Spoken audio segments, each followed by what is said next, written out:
Hola amigos, ese es el tema de patología respiratoria en el recién nacido. Está basado en el libro de Nelson de Pediatría y en los PAC de neonatología de México para tener una mayor comprensión. Vamos a hacerlo pues nuevamente con marcando o buscando el incorrecto. ¿Cuál será? ¿Será que la formación de líquido pulmonar implica el flujo de cloruro a través de la bomba sodio-cloro hacia la luz alveolar? ¿Será que la reabsorción se debe a la entrada libre de sodio al intersticio alveolar? ¿O será que el agente tensoactivo contiene 65% de fosfatidilcolina? ¿O será que la apnea mixta se caracteriza por cuadros prolongados? ¿O que la estimulación táctil no forma parte del manejo del apnea? Y bueno, vamos a ir viendo conforme vayamos pasando el tema. Aquí tenemos un gráfico, ¿no?, de la transición de la vida intra a extrauterina, en la cual pues estamos dividiendo el alveolo en dos partes, ¿no? Este es el alveolo, esta es la circulación o la vena sistémica y los linfáticos. Lo que tenemos que tomar en cuenta aquí, bueno, en esta parte del lado izquierdo va a ser la producción de líquido pulmonar y aquí la eliminación o la reabsorción del líquido pulmonar. Entonces, lo que inicialmente tenemos es la formación o el movimiento activo de cloruro hacia el espacio alveolar, espacio aéreo, ¿ya? Que inicialmente va a estar lleno de líquido y eso gracias a la migración del cloruro, ¿no?, del espacio intersticial. Posteriormente, cuando ya el neonato respira, ¿qué es lo que va a pasar? Inicialmente con las contracciones uterinas, ¿qué es lo que va a haber? Va a haber la producción de adrenalina. La adrenalina va a activar estas bombitas de sodio-cloro que va a hacer que el sodio sea transportado de forma activa hacia el intersticio y de esta forma va a jalar todo el líquido de forma osmótica hacia la parte intersticial, ¿ya? Además, va a haber un movimiento activo de la albúmina hacia los vasos sistémicos que va a hacer que el líquido, se podría decir, absorba hacia la parte sistémica gracias a la formación de la presión oncótica, ¿no?, que está formado por la albúmina y las proteínas. Bueno, este otro esquema nos va a decir la composición del agente tensoactivo. Básicamente, una vez que haya la eliminación del líquido pulmonar, tenemos que tener listas una cantidad adecuada del surfactante o el agente surfactante, que es lo que nos va a pues evitar el colapso alveolar, ¿ya? Que va a formar como una película, ¿no? Aquí. Bueno, entonces, cabe mencionar que el surfactante o el agente tensoactivo pues se va a sintetizar o va a aparecer por primera vez desde las 24 semanas, pero la cantidad todavía no va a ser eficaz para evitar el colapso alveolar y posteriormente ya desde las 34 semanas va a empezar a aumentar la concentración del surfactante, ¿no? Y bueno, hay que también saber que la composición del agente tensoactivo, que está formado por 65% de fosfatidilcolina, y un porcentaje de lípidos neutros, las proteínas A, B, C y D, un pequeño porcentaje de otras proteínas, fosfatidilinositol, fosfatidiletoanolamina y fosfatidilglicerol. Pero la que más relevante es la fosfatidilcolina, que es un 65%. Bueno, y ya pasando a las patologías respiratorias, vamos a comenzar por el apnea. Bueno, existe el término de apnea idiopática de la prematuridad, pero básicamente la mayoría se debe a la inmadurez del centro respiratorio. Entonces, bueno, a falta de la inmadurez del centro respiratorio, pues no va a poder identificar de forma eficaz la hipoxia, por ende va a tener un desequilibrio, ¿no? Y por ende la presentación de la ausencia de los movimientos respiratorios. Se puede dividir en tres partes, ¿no? En cuanto a una obstructiva, central y las mixtas. La obstructiva es cuando hay ausencia del flujo aéreo con persistencia del movimiento de la pared torácica. Y esto se puede deber a una inestabilidad faríngea o la flexión del cuello. Por eso es importante la posición, ¿no?, del cuello en el momento para identificar por qué se está produciendo el apnea. Y la central, que va a obedecer a la disminución de los estímulos a nivel sistema nervioso central. La mixta, que va a ser la mayoría, entre el 50 y 75%, y le va a seguir, o no, son en realidad entre presentación central y obstructiva las dos. ¿Ya? Cabe mencionar que las centrales son periodos o episodios de apnea breves y los mixtos son en realidad prolongados. Las causas de apnea, podemos demostrar en este cuadrito, son bastantes, ¿no? Entre el del sistema nervioso central, comenzando desde la inmadurez que mencionaba, la hemorragia intraventricular, fármacos introducidos a la madre inclusive, convulsiones, lesión hipóxica. La parte respiratoria puede ser netamente pulmonar, lesiones obstructivas, cierre de vías respiratorias altas, prematuridad extrema o la falta de formación del surfactante. Y bueno, las infecciosas, que pueden ser parte de sepsis, ya sean bacterianas, micóticas o virales, o cuadros respiratorios secundarios a virus. Las gastrointestinales pueden ser, ¿no?, parte igual de la sepsis, movimientos intestinales, enterocolitis necrosante o perforación intestinal.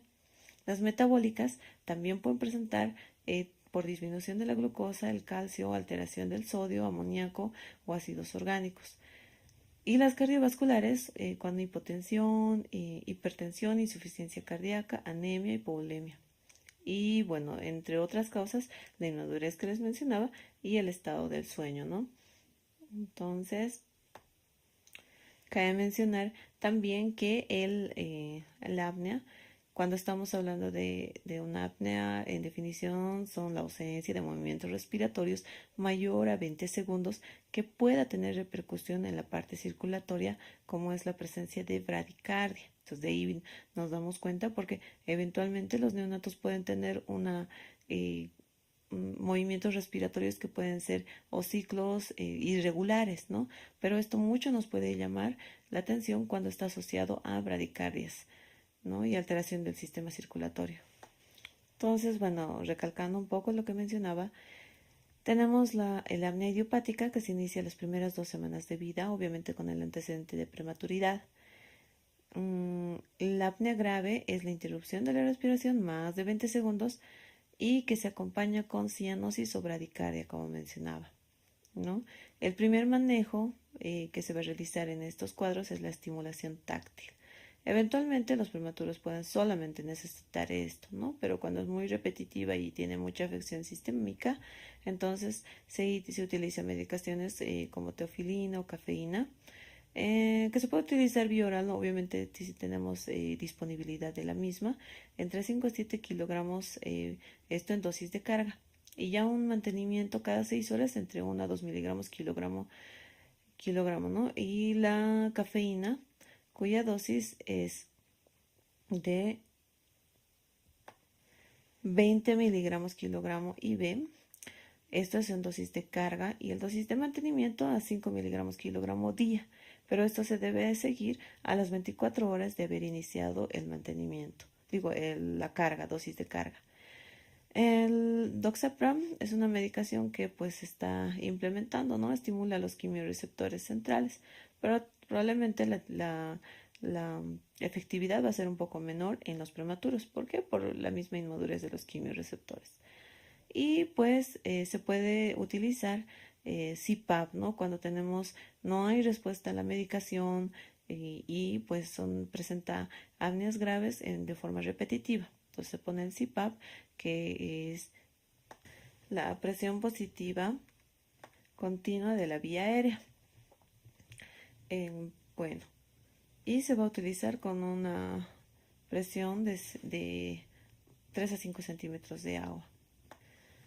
Y bueno, tenemos el apnea de la prematuridad, que puede aparecer a partir de las 37 semanas corregidas, incluso hasta las 44 semanas de edad gestacional.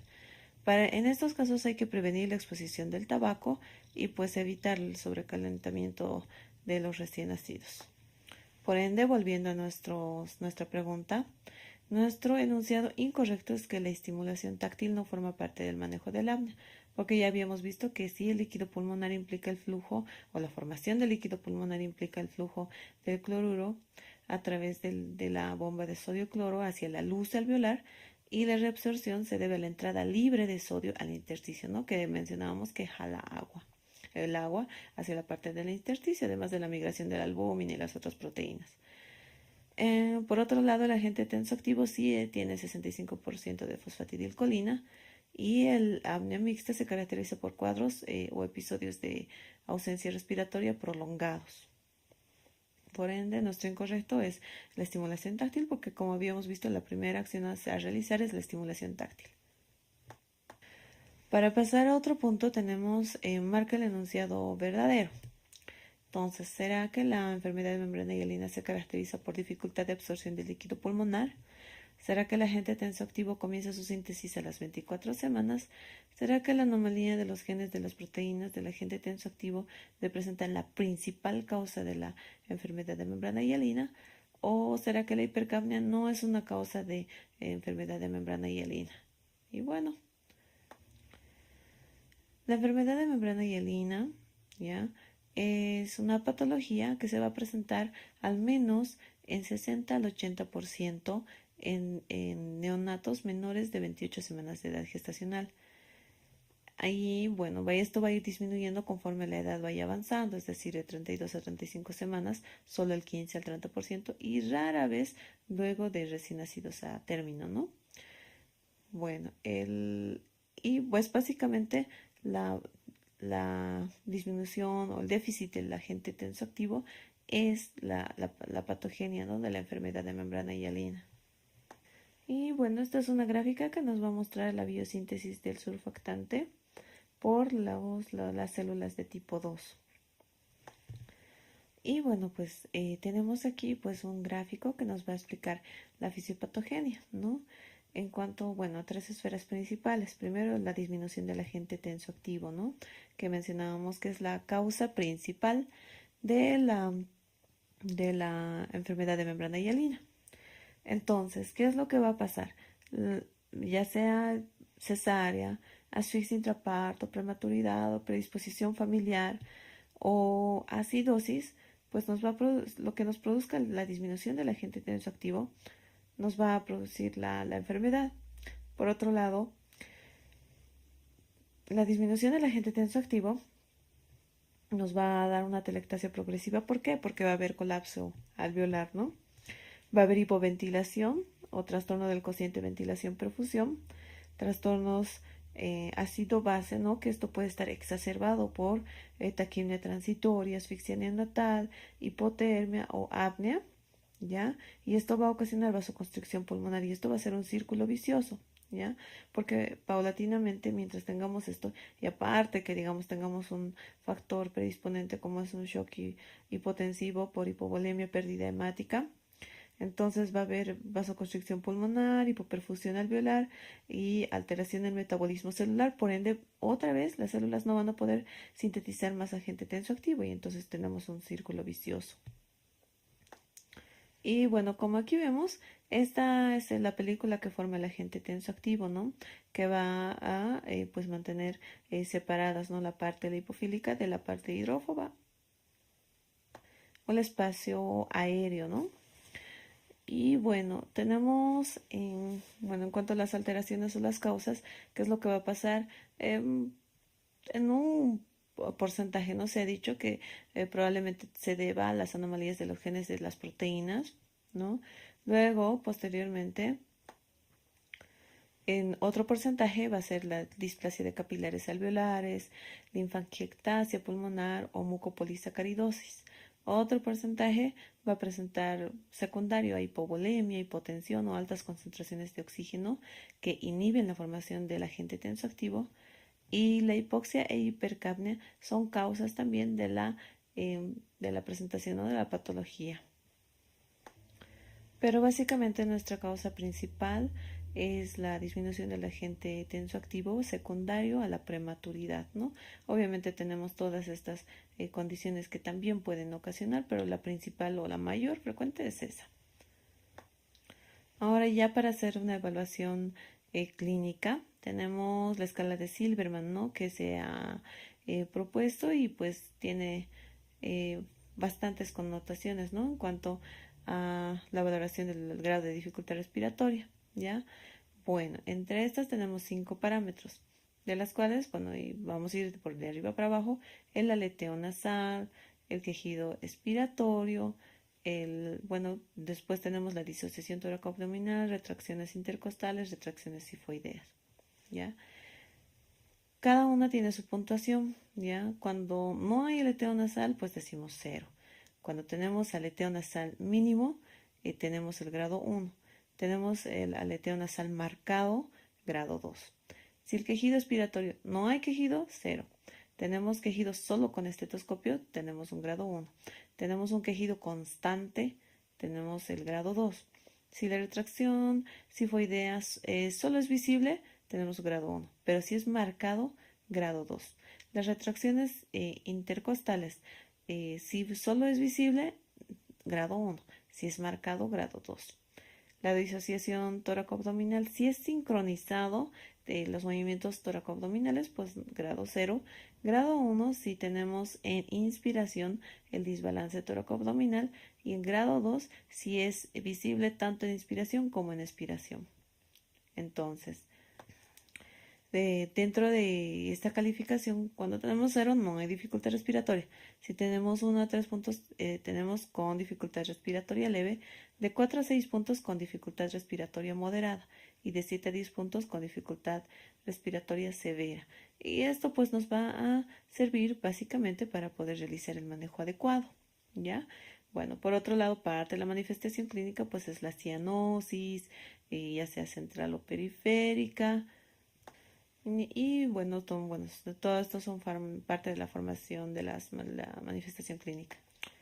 La mortalidad se va a deber básicamente al deterioro importante en el intercambio gaseoso a fugas de aire alveolar, hemorragia pulmonar, hemorragia intraventricular, o puede retrasarse, ¿no? En semanas o meses y probablemente después desarrolla la displasia broncopulmonar que vamos a mencionar posteriormente. Entonces, volviendo a nuestro enunciado, bueno, ¿la enfermedad de membrana hialina se caracteriza por dificultad de absorción de líquido? No, pues hemos visto que básicamente es por la disminución del déficit del surfactante. Por otro lado, el agente tensoactivo sí comienza su biosíntesis a las 24 semanas, como les decía, y la anomalía de los genes no son la principal causa, ¿no? Sino simplemente la prematuridad, ¿no? Por otro lado, la hipercapnia sí es una causa de enfermedad de membrana hialina, como lo habíamos mencionado. Para realizar el diagnóstico, el primer examen que tenemos, ¿no?, a la mano, fuera de los exámenes de sangre, son la radiología, que pues dentro de los hallazgos que vamos a tener, pues vamos a llamar la atención, bueno, en cuanto a la estratificación, se podría decir, ¿no?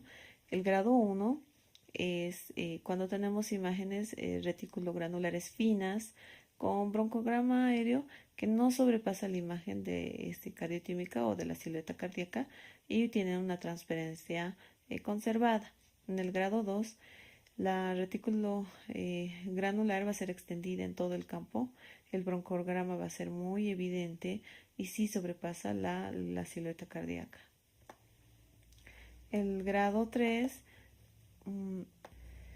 pues en este grado vamos a ver nódulos que confluyen el broncograma es muy visible, se extiende a los límites de la silueta cardíaca. Y el grado 4 tenemos opacidad torácica generalizada y no hay distinción de la silueta cardíaca.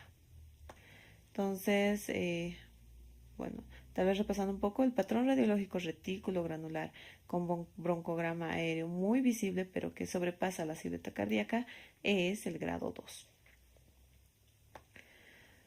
Pasando a otro punto, la prevención de la enfermedad de membrana hialina radica en, ¿será que es evitar las cesáreas innecesarias? ¿Será que es el uso de corticoides antenatales? ¿Será el uso de CPAP desde el inicio de nacimiento o el uso de surfactante de forma precoz? ¿O serán todas? Cabe mencionar que en el diagnóstico diferencial tenemos que ver sepsis precoz. La sepsis precoz, ¿por qué se produce?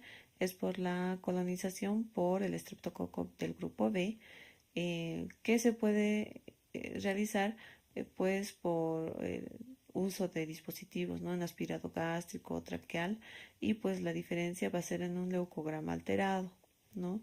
Y el antecedente de membranas eh, rotas, ¿no? De la madre, o quizá también antecedente de que la madre en el último trimestre haya presentado flujos vaginales, y si el pase ha sido parto, y bueno, todos esos antecedentes que van a tomar en cuenta, ¿no?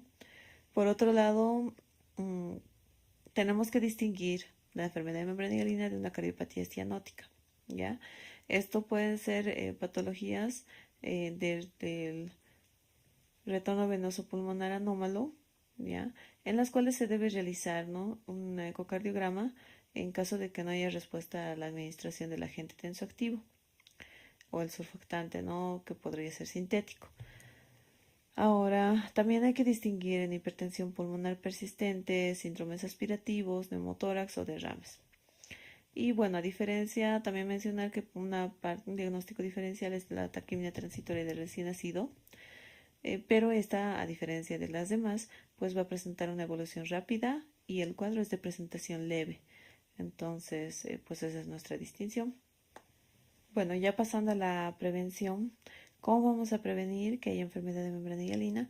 Primero, evitar las cesáreas innecesarias o inoportunas, ¿no? Siempre analizar cada caso de forma independiente.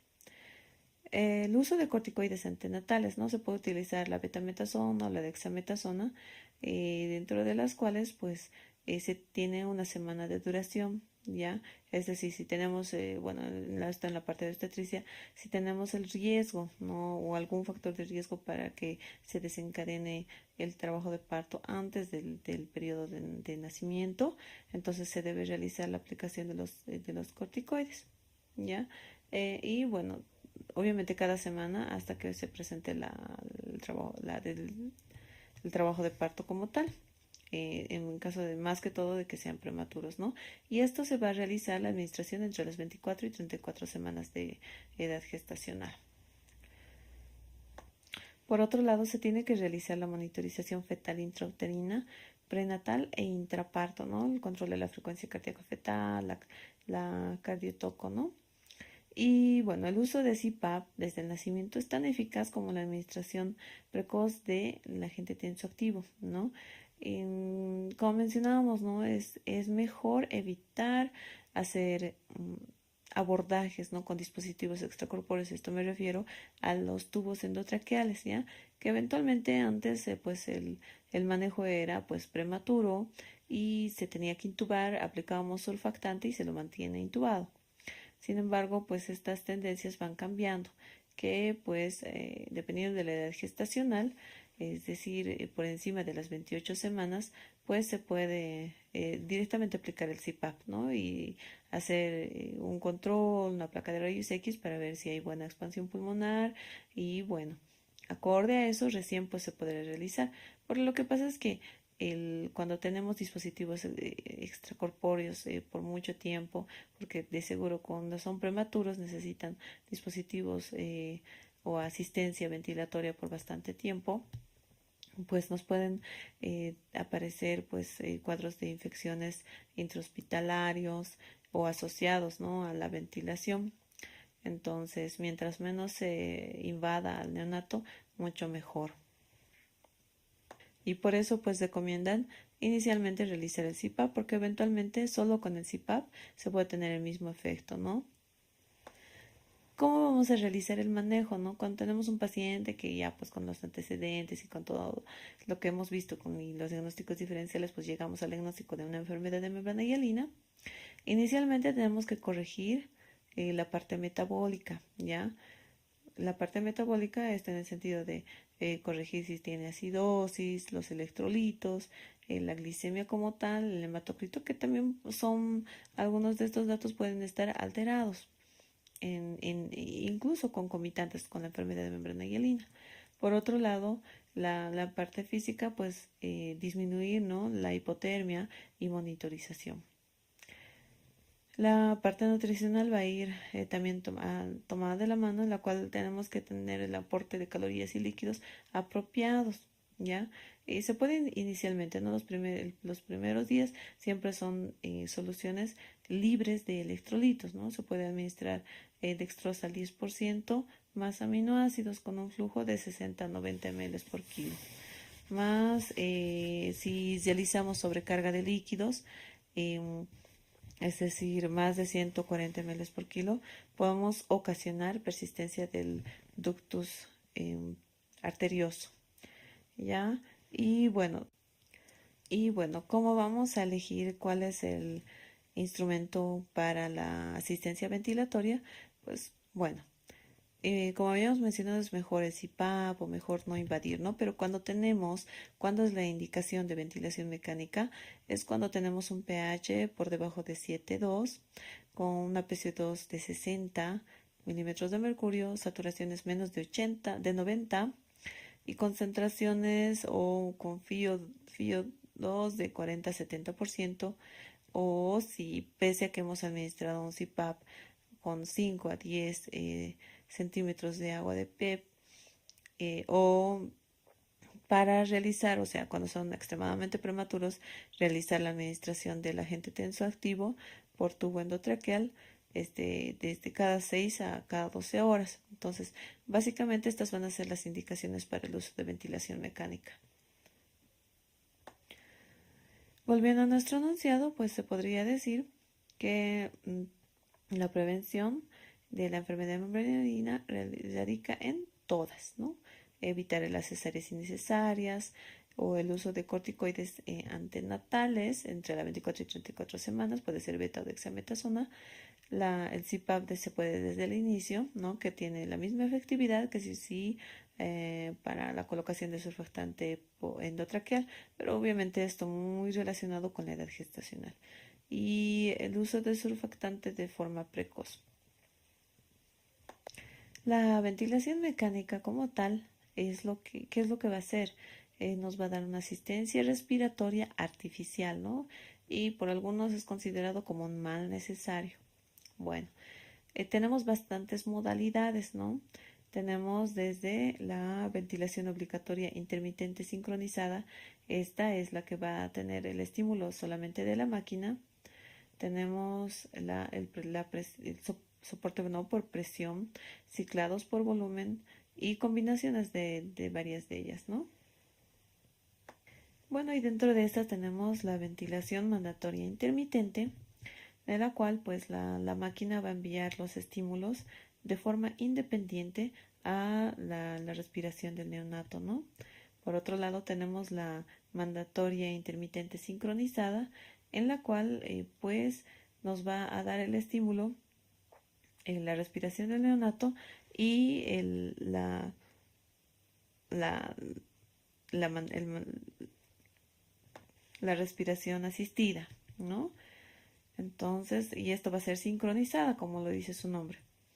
Por otro lado, tenemos la asistida controlada, que pues con cada respiración va a ir el estímulo. Respiración del neonato, estimulación con la respiración del neonato y el estímulo de la máquina, ¿no?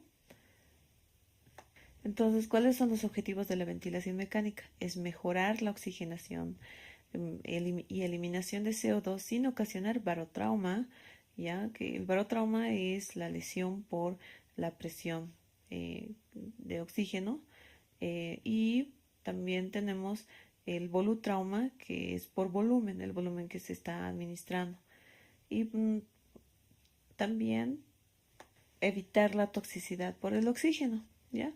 Tenemos para evitar todas estas, bueno, y para llegar a estos objetivos tenemos los valores de gasometría aceptables, ¿no? En la que tenemos la hipercapnia permisiva, que es denominada, en la que vamos a tener o permitido una presión de oxígeno de 50 a 70, una PCO2 entre 45 y 65 y un pH de 7,25 a 7,35. Dentro del manejo de la ventilación mecánica, cabe decir si tenemos una gasometría alterada, con disminución de la presión de oxígeno, lo que podemos hacer es mejorar la FiO2, ¿no? Y cuando tenemos PCO2 muy exacerbada o muy aumentada, se la puede eliminar aumentando la presión inspiratoria máxima o la frecuencia respiratoria o el ciclado. Bueno, y pasando a otro dispositivo que es menos invasivo, ¿no? Es el CPAP, que es la presión continua de la vía aérea o la presión positiva continua de la vía aérea, ¿no? Entonces se va a basar en la administración de oxígeno, ¿no? Tenemos un sistema, o son como doble sistema más o menos, en la que tenemos la administración por presión positiva del oxígeno, ¿ya? Pero va a estar conectado a el generador de este efecto que básicamente va a evitar el colapso pulmonar, ¿ya? Y nos va a otorgar una presión positiva al final de la expiración, ¿no?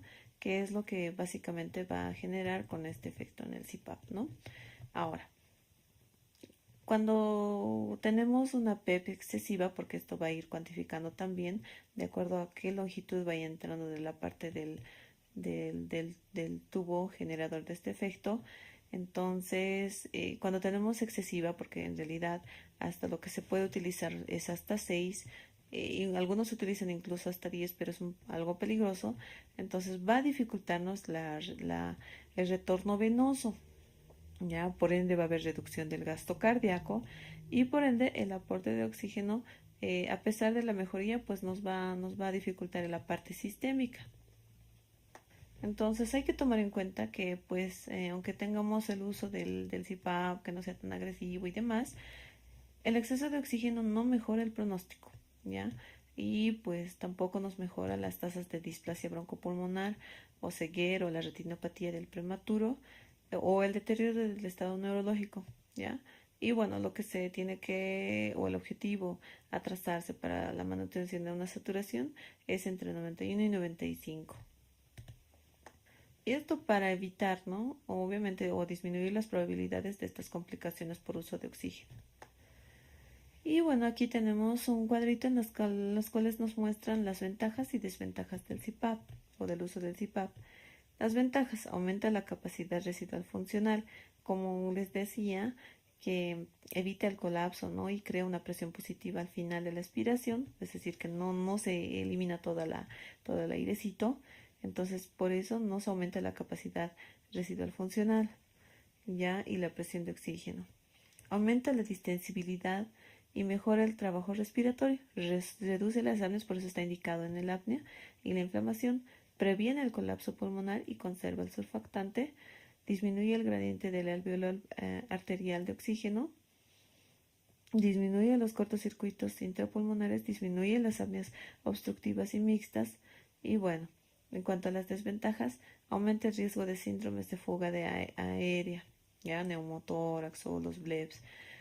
Los niveles altos producen sobredistensión pulmonar o retención de CO2 o aumento del trabajo respiratorio.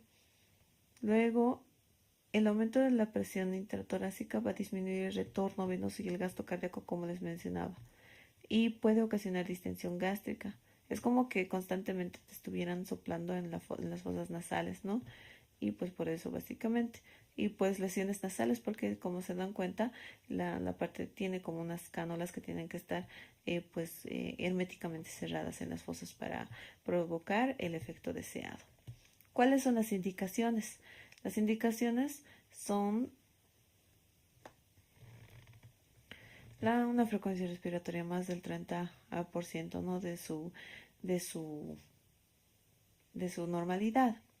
Una presión de oxígeno de 50 milímetros de mercurio, PCO2 de 50 milímetros de mercurio, una fracción de inspiración de oxígeno de más de 60% y rayos X de tórax que nos va a dar sugerente, ¿no?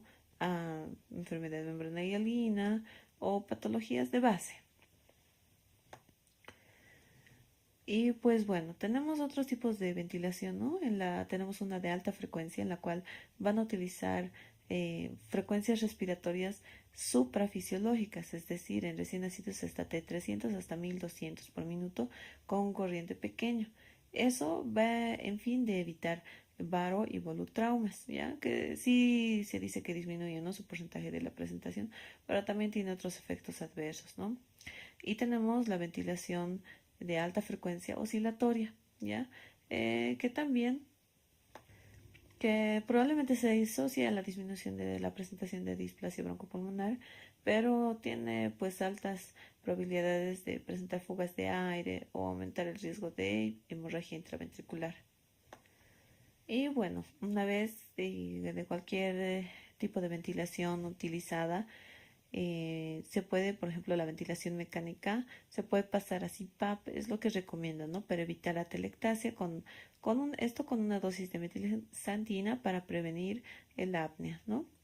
Por otro lado, se puede utilizar flujos de 1 a 2 litros por minuto con cánula nasal o en la cánula nasal de alto flujo, en la cual va a ser humidificada y caliente hasta 2.8 litros por minuto. Y esto para un soporte en recién nacidos, ¿no?, que están próximos a término.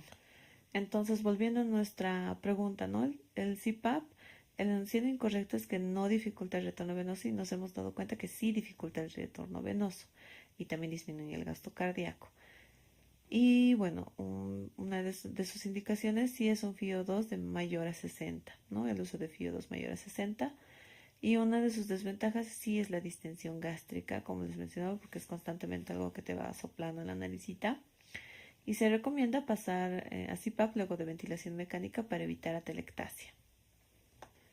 Y bueno, se ha, ¿no?, mencionado la administración de corticoides al nacimiento, pero hay que esto evaluar, ¿no? Poner una balanza de beneficios y riesgos, ¿no?, de los efectos adversos. Por ejemplo, bueno, corticoides se puede utilizar de forma temprana entre las primeras 7 a 14 horas, de forma precoz hasta las 96 horas y de forma tardía incluso hasta la segunda y tercera semana.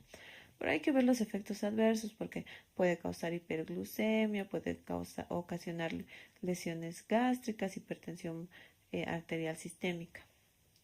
Y pues eventualmente también desencadenarnos insuficiencia suprarrenal, en la cual pues si se nos presenta pues hay que mantener el tratamiento corticoide, ¿no?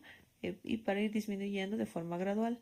Se sugiere, ¿no?, el uso de hidrocortisona cada 6 a 12 horas en dosis de 1 a 2 miligramos kilogramo dosis.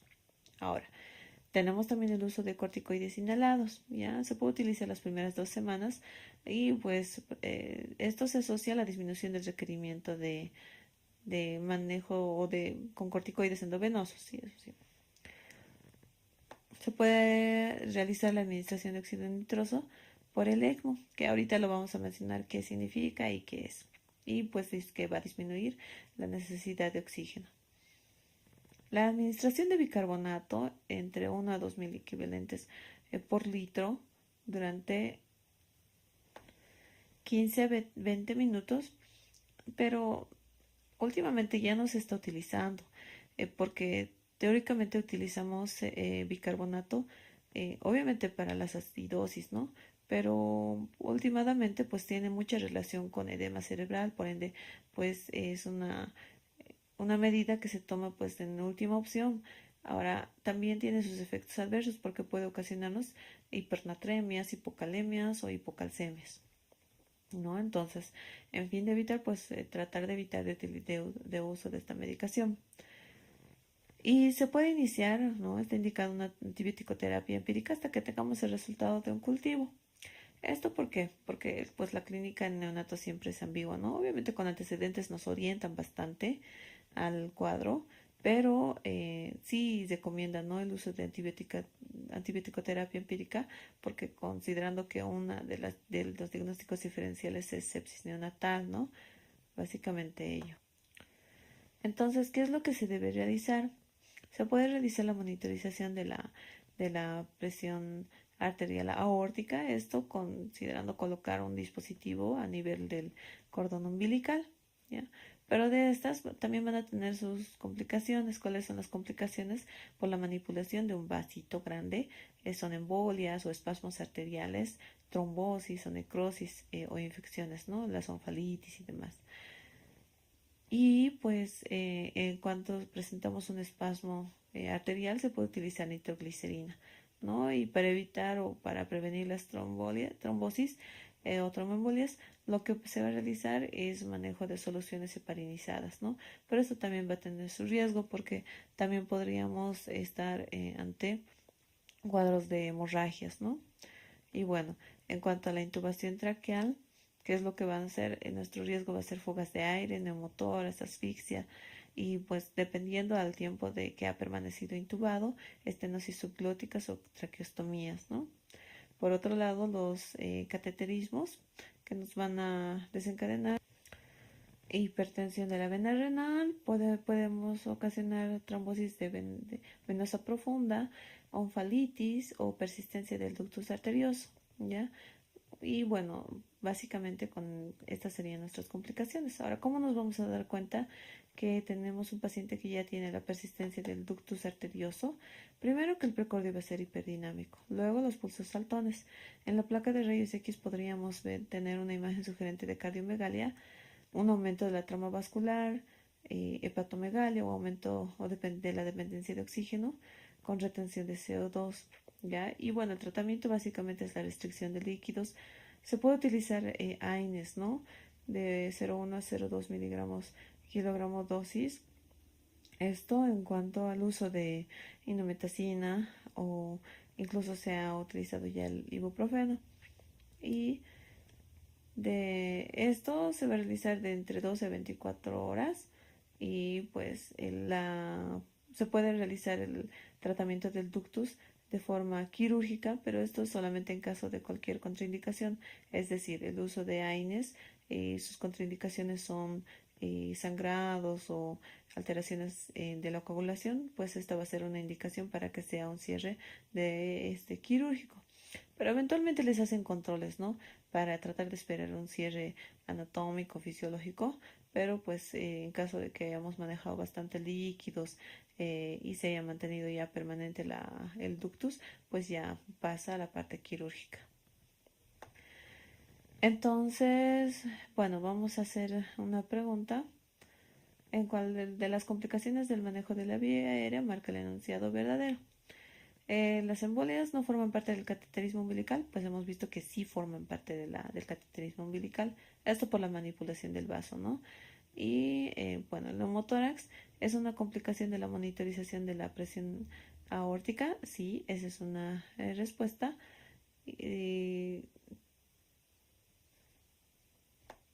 Incorrecta se podría decir, porque el neumotórax no es por la monitorización de la presión aórtica, no está dentro de sus causas y el ductus no es una complicación de la intubación endotraqueal, más bien hemos dicho que es por sobrecarga de líquido, manejo de líquido, ¿no?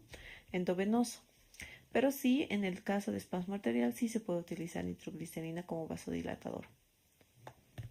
Y bueno, pues hemos concluido con la primera parte de patología respiratoria.